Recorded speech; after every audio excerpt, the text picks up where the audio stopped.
पण इथे बघितलं तर निश्चितच कोण गोव्यात जन्माला आलेला आहे, बरीच जण बाहेरनं पण आहेत, त्याच्यात कर्नाटकातली आहेत, आज सकाळी अमितजी सांगत होते तेलुगूची पण आहेत, ख्रिश्चन कम्युनिटी आहेत. रमजानच्या ह्या पाक महिन्यामध्ये माझ्या महिला पण रोजा ठेवून इथे आलेल्या आहेत.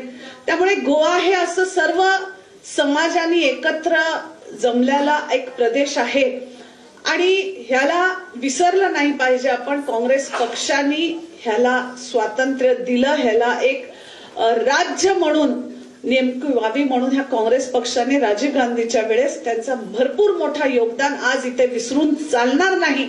आणि म्हणूनच आज नुसते पुरुषच नाही तर महिला सुद्धा इथल्या सक्षम होऊन मग त्या आपल्या कोळी समाजाच्या भगिनी असू दे, ज्या आपल्या आपल्या सकाळी जाऊन मासे काढून आपल्या आपल्या बाजारात जाऊन विकतात, किंवा त्याच्यात मग रोजगार करणाऱ्या असू दे, जे मनमोहन सिंगच्या सरकारने दिलेलं होतं त्या रोजगार करणाऱ्या भगिनी पण असू दे, असा हा सगळा समुदाय मिळून गोव्यातला एक वेगळाच आनंद आणि एक वेगळंच रूप देतं.